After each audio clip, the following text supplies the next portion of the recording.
हिंदुस्तान की आजादी के बाद से दलित उत्पीड़न के कितने मामले थे, किस तरीके से चलते रहे और उसमें कमी क्यों नहीं आई। दलित नेता सत्ता में आए, राज्यों में सत्ता में आए, केंद्र में दखल रहा, गठबंधन की सियासत चलती रही। बावजूद इसके हम आपको अब जो रिपोर्ट दिखला रहे हैं, उस रिपोर्ट का मतलब बहुत साफ है। आप अगर दलित उत्पीड़न करते हैं, सजा कितनों को होती है, जरा इस रिपोर्ट को देख लीजिए। ऊना में मारपीट, इलाहाबाद में हत्या, सहारनपुर में घरों को जलाना, भीमा कोरेगांव में हिंसा और ऐसी बहुतेरी घटनाएं लगातार हो ही रही। पर इन 4 घटनाओं के मद्देनजर समझिए तो ये देश की सुर्खियों में आई। पुलिस ने FIR दर्ज की, कार्रवाई शुरू हुई, कार्रवाई जारी है, सजा अब तक किसी को नहीं मिली। और ये सवाल आजादी के बाद से आज तक भी अनसुलझा सा है। आखिर दलित उत्पीड़न के मामले कड़े कानून होने के बाद भी बढ़ क्यों रहे हैं और कन्विक्शन रेट कम क्यों हो रहा है? क्योंकि दलित उत्पीड़न के खिलाफ बने कानून पर सुप्रीम कोर्ट की नई व्याख्या से पहले के हालात को ही परख लीजिए तो देश भर में दलित विरोध की जो तस्वीर उभर रही है, वो दलितों के दर्द को भी समझा जाती है कि आखिर उन्हें क्यों लग रहा है कानून ढीला होगा तो फिर दलित उत्पीड़न बढ़ते चला जाएगा।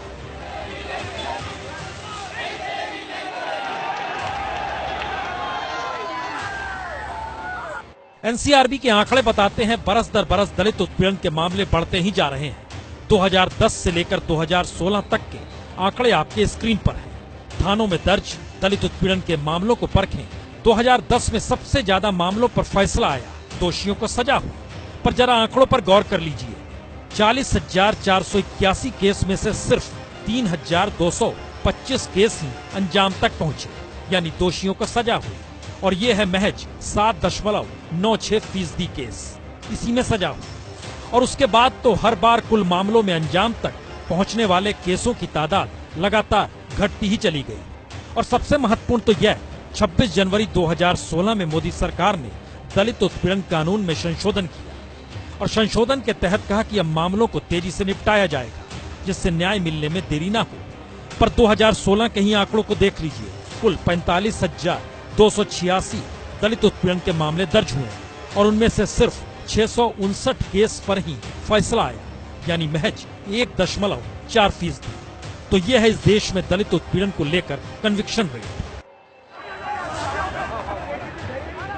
तो सड़क पर विरोध के इन स्वर के पीछे दर्द को भी समझना जरूरी है, क्योंकि कानून जब कड़ा था तब हालात इतने बुरे थे, और अब जब दलित उत्पीड़न कानून के मामले में तुरंत गिरफ्तारी पर ही रोक लग गई, तब क्या आलम होगा, ये सवाल तो है। पर इससे भी ज्यादा बड़ा सवाल है जब पुलिस प्रशासन से लेकर न्यायिक व्यवस्था तक में दलितों की भागीदारी कम है। जो दोहरे माप सुप्रीम कोर्ट अपने जजमेंट्स के माध्यम से दे रही है, उससे मेरे ख्याल से समाज के अंदर गुस्सा हुआ है कि राजनीतिक पार्टियां तो हमारे से खिलवाड़ कर रही है, संविधान के साथ खिलवाड़ कर रही है, हमारे अधिकार के साथ। तो फिर इनके सामाजिक आर्थिक हालातों को समझेगा कौन? और अगर दलित सिर्फ वोट बैंक है तो फिर दलितों को गठबंधन के आश्रय खुद को सत्ताधारी मानकर दलित नेताओं के इशारे पर चलना ही होगा, जो हो रहा है।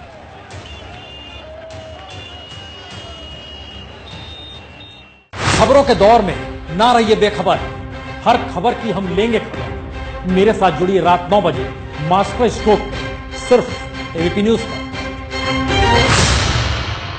ये है ABP न्यूज, आपको रखे आगे।